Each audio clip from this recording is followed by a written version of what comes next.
Halo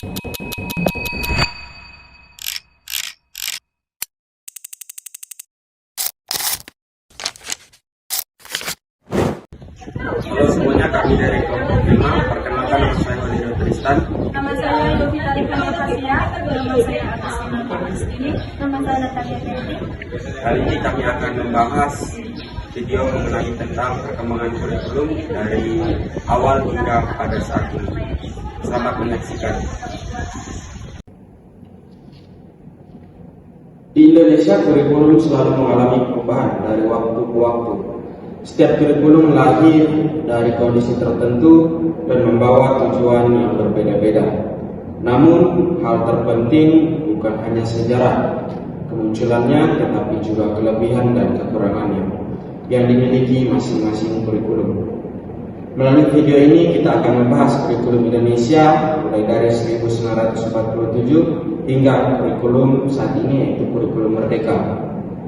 Kita akan melihat setiap pengertian kurikulum serta ciri-cirinya, kekuatan, kelemahan, serta bagaimana penerapannya di sekolah pada masanya. Dengan memahami perjalanan ini, kita bisa melihat bagaimana pendidikan Indonesia berkembang dan apa yang masih harus diperbaiki. Pertama, ada kurikulum 1947. Kurikulum 1947 merupakan kurikulum pertama yang dibuat setelah Indonesia merdeka. Kurikulum ini dirancang dalam suasana negara yang masih berjuang mempertahankan dirinya, sehingga fokus utamanya adalah membentuk manusia Indonesia yang cinta tanah air, berdisiplin dan memiliki karakter kebangsaan yang kuat. Karena kondisi negara belum stabil, kurikulum ini belum sepenuhnya menyentuh aspek akademik modern seperti yang kita kenal sekarang. Kita masuk pada ciri-cirinya. Ciri-ciri utama kurikulum ini adalah penekanannya pada pendidikan, watak, dan moral. Setiap kegiatan belajar diarahkan untuk membangun rasa nasionalisme yang tinggi demi menjaga persatuan bangsa yang masih rapuh.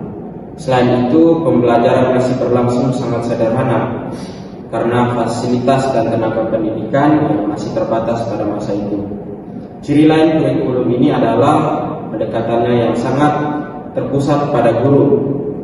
Guru menjadi sumber informasi utama dan pengetahuan, sementara siswa hanya mendengarkan, mencatat, dan mengikuti instruksi guru. Sistem belajar seperti ini dianggap paling efektif pada masa awal kemerdekaan karena minimnya buku dan bahan ajar. Ciri berikutnya adalah kurikulum tidak memiliki struktur standarisasi yang baku. Materi pembelajaran disampaikan berdasarkan kebutuhan dan situasi di sekolah masing-masing. Setiap daerah bahkan dapat memiliki pendekatan yang berbeda-beda karena belum ada standar nasional. Kita masuk kepada kelebihannya. Kelebihan terbesar dari kurikulum 1947 adalah keberhasilannya menopang pembentukan identitas nasional. Generasi pertama pasca kemerdekaan mendapatkan pendidikan yang menanamkan rasa cinta tanah air secara kuat. Nilai-nilai moral, kedisiplinan, dan kebangsaan menjadi fondasi utama yang sangat berguna di tengah ancaman kolonialisme yang masih ada. Selain itu, kurikulum ini sederhana dan fleksibel. Guru dapat menyesuaikan materi sesuai situasi dan kemampuan peserta didik. Hal ini memberi ruang adaptasi yang besar di masa ketika fasilitas pendidikan sangat minim. Kemudian kekurangan yang paling besar adalah kurikulum ini sangat tidak standar. Setiap sekolah memiliki cara berbeda dalam menyampaikan materi, sehingga kualitas pendidikan sulit diukur. Tidak adanya pedoman yang rinci membuat hasil belajar menjadi sangat bervariasi antara daerah. Kekurangan lain ada sifatnya yang terlalu berpusat pada guru. Siswa tidak dilatih untuk berpikir kritis atau mandiri. Pembelajaran hanya berfokus pada hafalan, bukan pemahaman yang mendalam. Ini menyebabkan perkembangan kognitif siswa menjadi kurang optimal. Kurikulum 1947 lahir karena Indonesia baru merdeka dan masih berjuang mempertahankan kemerdekaan.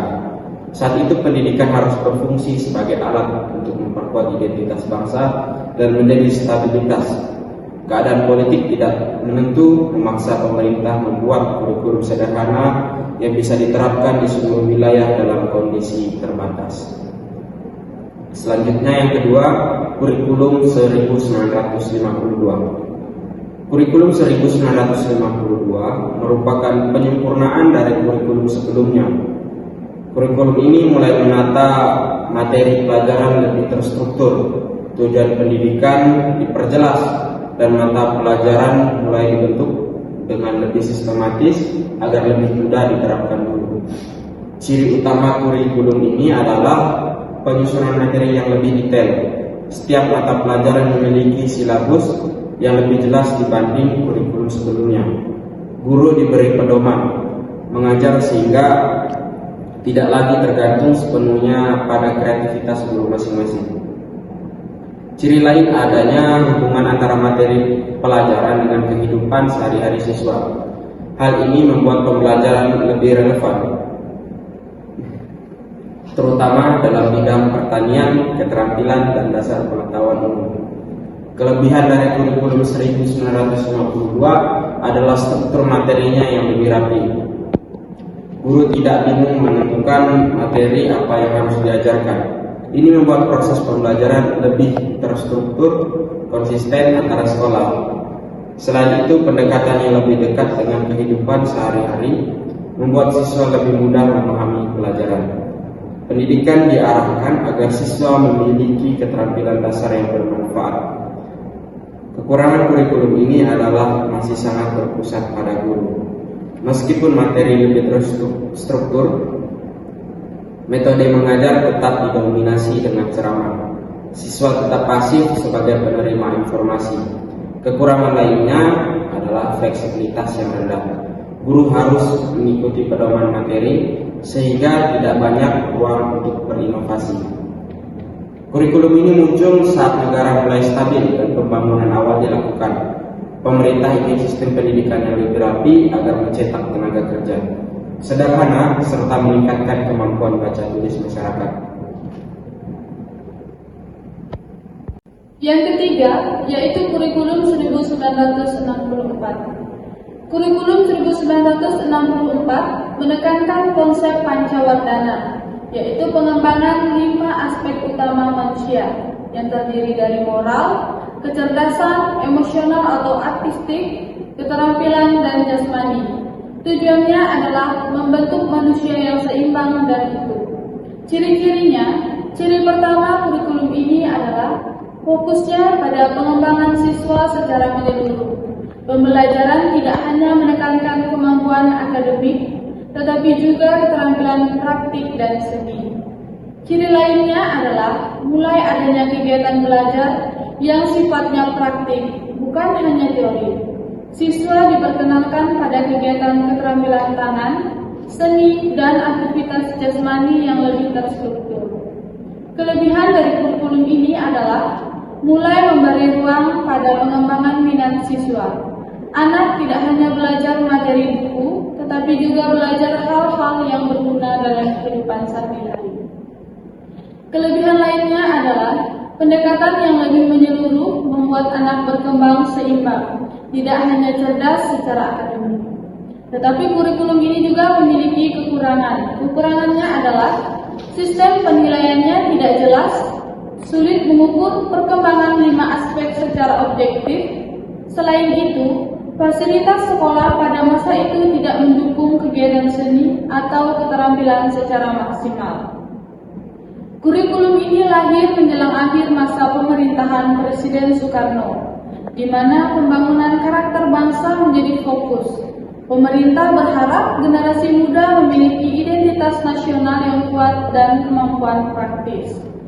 Kemudian yang keempat, kurikulum 1968. Kurikulum 1968 lahir setelah peralihan politik besar dari masa Orde Lama ke Orde Baru. Kurikulum ini merombak total konsep Pancawardhana dan menggantinya dengan orientasi yang lebih sederhana. Pengembangan nilai Pancasila pengetahuan dasar dan keterampilan. Pemerintah ingin pendidikan lebih stabil, rapi, dan mudah dikendalikan, agar sesuai dengan arah politik negara yang sedang menata ulang dirinya. Kemudian ciri-ciri yang utama kurikulum ini adalah penataan mata pelajaran yang lebih terpisah dan disiplin. Setiap pelajaran berdiri sendiri dan memiliki batasan materi yang lebih jelas. Fokus besar diletak pada pembelajaran PKN dan penanaman nilai loyalitas terhadap negara. Ciri lainnya adalah pendekatan pengajaran yang kembali sangat terpusat pada guru. Ceramah menjadi metode utama karena pemerintah ingin menyampaikan materi seragam di seluruh Indonesia. Pendidikan agama, matematika, bahasa Indonesia, dan kewarganegaraan menjadi inti dari pembelajaran. Kemudian ciri berikutnya adalah pengurangan fokus pada seni dan keterampilan praktis. Pemerintah lebih menekankan pada stabilitas politik dan penyeragaman pemahaman nasional dibandingkan pengembangan kreativitas siswa. Kemudian kelebihan dari kurikulum ini adalah pembelajarannya lebih terstruktur dan mudah diterapkan di seluruh Indonesia. Standarisasi membuat sekolah-sekolah lebih sinkron, sehingga kualitas dasar pendidikan menjadi lebih seimbang. Kelebihan lainnya adalah siswa mendapatkan fondasi pengetahuan umum yang cukup kuat. Mata pelajaran inti disusun dengan rapi, sehingga peserta didik memiliki kemampuan dasar yang baik dalam membaca, menulis, berhitung, dan memahami kewarganegaraan. Kekurangan dari kurikulum ini adalah hilangnya aspek kreativitas. Pendekatan yang terlalu kaku membuat siswa hanya berperan sebagai penerima informasi tanpa kesempatan untuk mengembangkan kemampuan berpikir kritis atau imajinasi. Kekurangan lainnya adalah pendidikan kewarganegaraan diajarkan dengan cara yang sangat doktrinal. Penanaman nilai lebih ke arah loyalitas politik daripada pengembangan kemampuan analitis tentang kehidupan bernegara. Kurikulum 1968 ini muncul pada masa awal Orde Baru ketika pemerintah sedang fokus menciptakan stabilitas politik. Pendidikan dijadikan alat harmonisasi sosial, sehingga kurikulum disusun untuk memperkuat identitas nasional sesuai arah negara saat itu. Kemudian kurikulum yang kelima, yaitu kurikulum 1975. Kurikulum 1975 merupakan respon terhadap perkembangan ilmu pendidikan modern.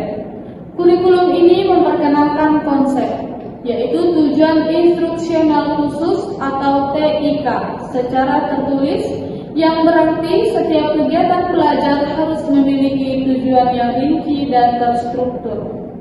Kurikulum ini ingin membawa pendidikan Indonesia menjadi lebih efisien dan sistematis. Ciri-ciri dari kurikulum ini yang paling mencolok adalah adanya TIK yang harus dituliskan guru sebelum mengajar. Setiap pelajaran memiliki tujuan umum dan tujuan khusus yang dipilah secara terstruktur. Guru harus menyiapkan rencana pembelajaran yang lengkap sebelum masuk kelas. Kemudian ciri-ciri yang berikutnya adalah penggunaan pendekatan PPSI atau prosedur pengembangan sistem instruksional. Pembelajaran dipandang sebagai sistem yang menggabungkan tujuan, materi, metode, media, dan evaluasi. Hal ini membuat guru dituntut bekerja sangat administratif. Ciri lainnya adalah penekanan pada efisiensi belajar. Materi disampaikan dalam urutan logis dan evaluasi dilakukan secara berkala untuk memastikan siswa mencapai tujuan yang ditentukan. Kelebihan dari kurikulum ini adalah tujuan pembelajaran menjadi jelas, guru dan siswa sama-sama mengetahui arah belajar mereka, evaluasi menjadi lebih objektif karena tujuan sudah dirumuskan di awal. Kemudian struktur pembelajaran menjadi rapi.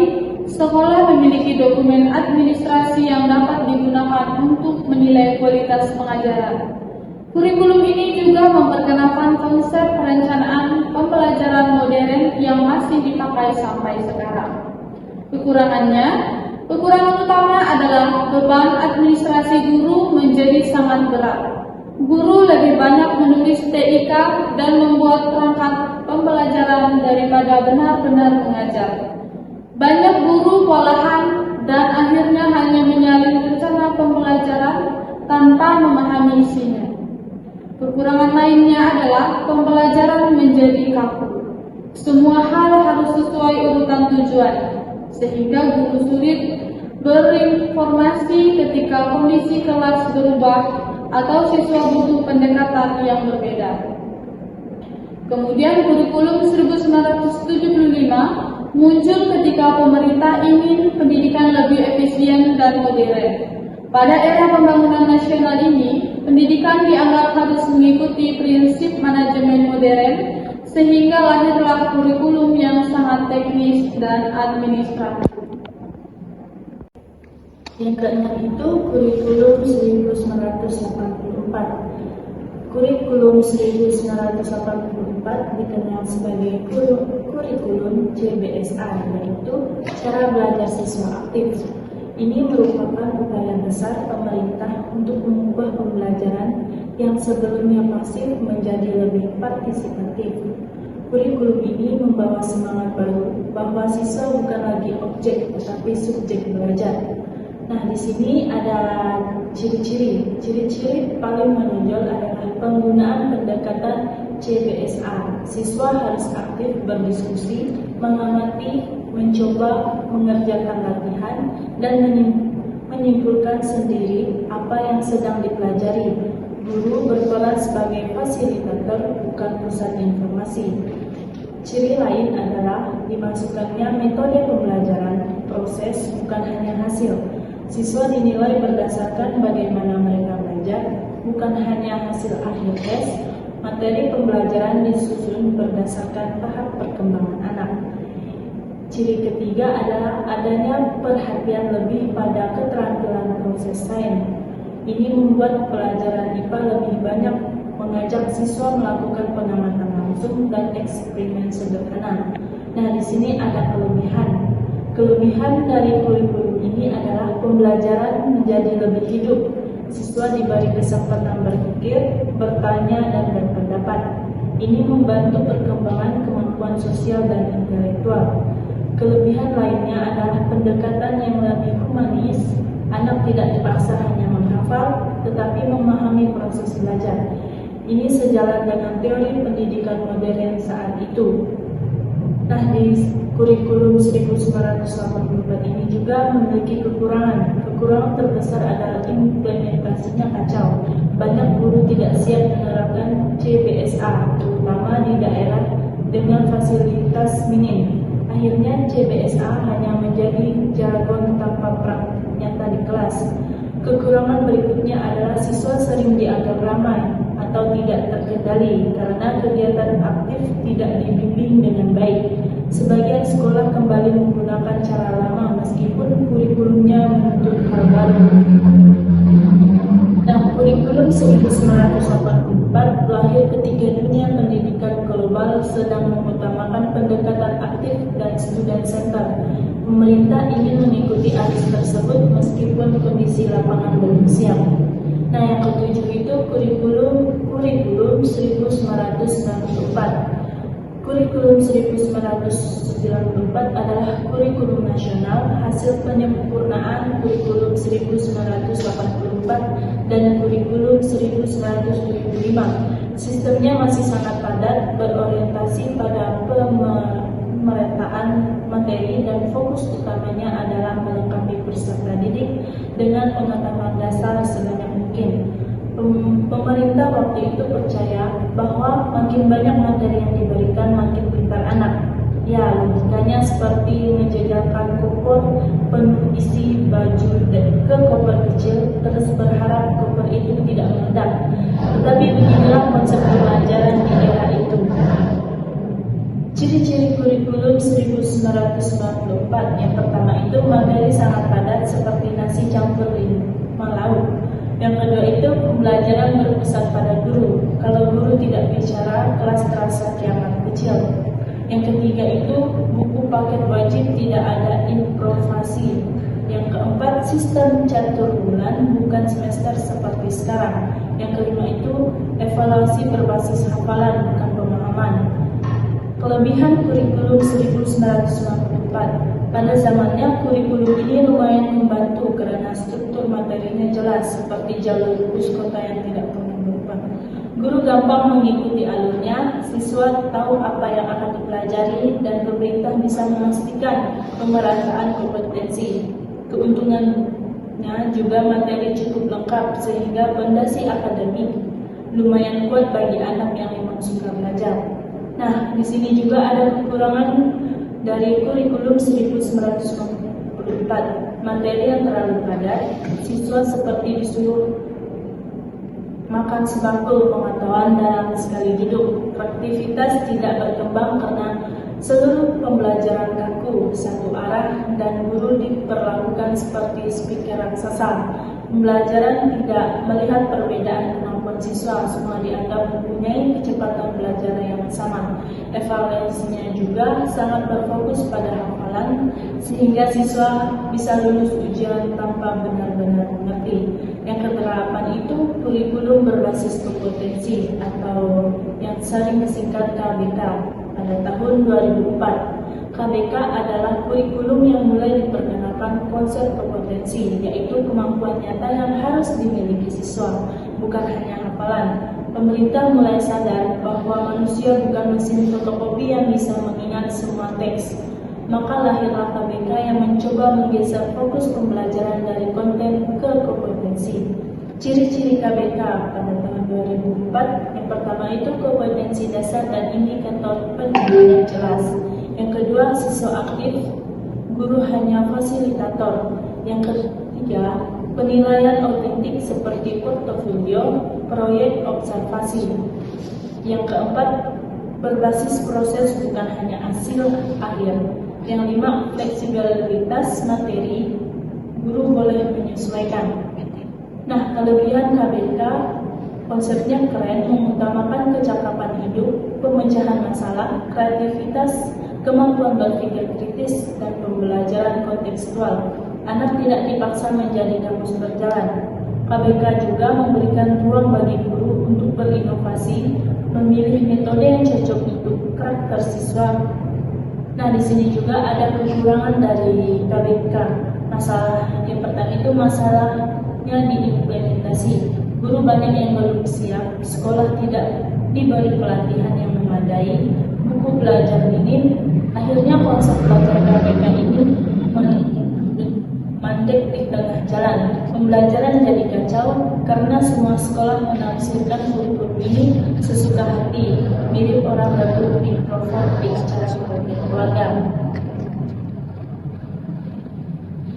Nah, yang ke-9 itu kurikulum tingkat satuan pendidikan atau yang sering kita kenal KTSP 2006. Pengertiannya, KTSP ini adalah kurikulum operasional yang disusun oleh satuan pendidikan, artinya pemerintah memberikan kerangka dasar. Tetapi, sekolah diberi kewenangan untuk mengembangkan sendiri sesuai kondisi lokal. KTSP lahir sebagai penyempurnaan dari KBK yang berantakan. Ciri-ciri KTSP 2006, yang pertama, sekolah menyusun silabus sendiri. Yang kedua, struktur kurikulum fleksibel, bisa menyesuaikan kebutuhan daerah. Ketiga, guru lebih kreatif karena bebas mengembangkan RTP. Yang keempat, penilaian beragam, tidak hanya tes tertulis. Dan yang kelima, muatan lokal wajib ada. Kelebihan dari KTSP 2006 ini adalah fleksibilitas. Setiap sekolah bisa mengatur materi sehingga cocok dengan kondisi daerah. Misalnya, daerah pesisir bisa memperkuat materi kelautan. Guru punya ruang berkreasi, tidak hanya mengikuti teks di buku. Siswa juga dapat pembelajaran yang lebih relevan dengan kehidupan sehari-hari. Nah, di KTSP ini juga memiliki kekurangan, yaitu masalahnya lagi-lagi implementasi. Banyak guru belum punya kemampuan menyusun kurikulum operasional. Terjadi ketimpangan kualitas antar sekolah. Sekolah yang maju bisa unggul, Sekolah yang kekurangan sumber daya makin tertinggal. Penilaian juga tidak seragam. Akhirnya, kualitas pendidikan tidak berapa. Nah, yang ke-10 ada kurikulum 2013 atau K13. K13 ini adalah kurikulum yang menekankan keseimbangan antara sikap, keterampilan, dan pengetahuan. Fokusnya pada pembelajaran tematik integratif, terutama di jenjang SD. K13 lahir dengan gagasan membentuk karakter bangsa yang kuat, kreatif, komunikatif, dan religius. Ciri-ciri K13 adalah yang pertama, pendekatan saintifik, mengamati, menanya, mencoba, menalar, dan mengomunikasikan. Dan yang kedua, penilaian sangat kompleks, mencakup sikap, pengetahuan, dan keterampilan. Dan yang ketiga, pembelajaran tematik integratif. Yang keempat, guru wajib menyiapkan RPP sangat panjang seperti novel mini. Dan yang kelima, materi lebih ramping dibanding KTSP. Kelebihan dari K13 adalah kurikulum ini mendorong pembelajaran aktif. Siswa dilatih berpikir kritis dan kreatif melalui pendekatan saintifik. Penilaian lebih komprehensif karena melihat siswa dari berbagai aspek, bukan hanya nilai ujian. Kurikulum ini juga memperkuat pendidikan karakter. Nah, K13 juga memiliki kekurangan. Salah satunya itu penilaian terlalu ribet. Guru tenggelam dalam administrasi. Banyak sekolah stres karena rapor K13 seperti ensiklopedia. Pelatihan guru kurang, buku sering terlambat. Evaluasi sikap sangat subjektif. Akibatnya, kurikulum 13 lebih capek di guru daripada bermanfaat untuk siswa. Dan yang ke-11 ada kurikulum merdeka atau kurikulum yang kita kenal sampai sekarang. Pengertiannya itu adalah kurikulum merdeka adalah kurikulum yang berfokus pada pembelajaran berbasis proyek, diferensiasi, dan fleksibilitas.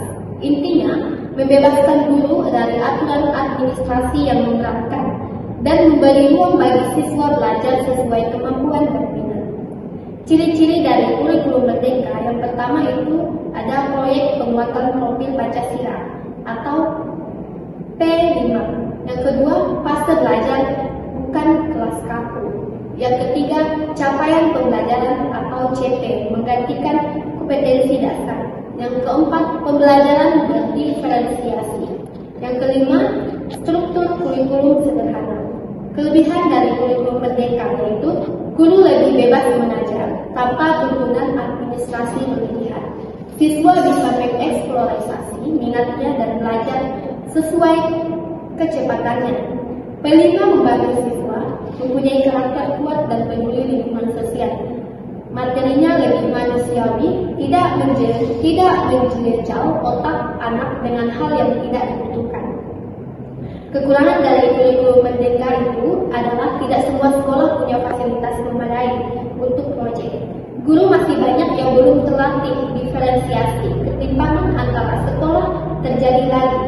Implementasi masih bervariasi sehingga kualitas belajar tidak selalu sama. Ada sekolah yang sudah keren, ada juga sekolah yang masih raba-raba. Dari perjalanan panjang perubahan kurikulum di Indonesia, kita bisa melihat bahwa setiap kurikulum memiliki landasan dan tujuan tertentu sesuai kondisi zamannya. Tidak ada kurikulum yang sempurna karena masing-masing memiliki kelebihan dan kekurangan. Yang terpenting bukan pada kurikulum mana yang dianggap paling benar, tetapi bagaimana guru, sekolah, dan seluruh pemangku pendidikan mampu memahami esensi setiap kurikulum dan menyelesaikannya dengan bijak demi kemajuan peserta didik. Semoga pembahasan ini membantu kita semua memahami arah pendidikan di Indonesia dan mempersiapkan pembelajaran yang lebih baik ke depannya.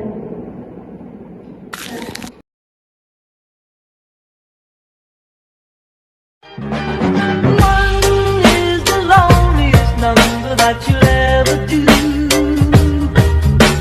Two can be as bad as one. It's the loneliest number since the number one.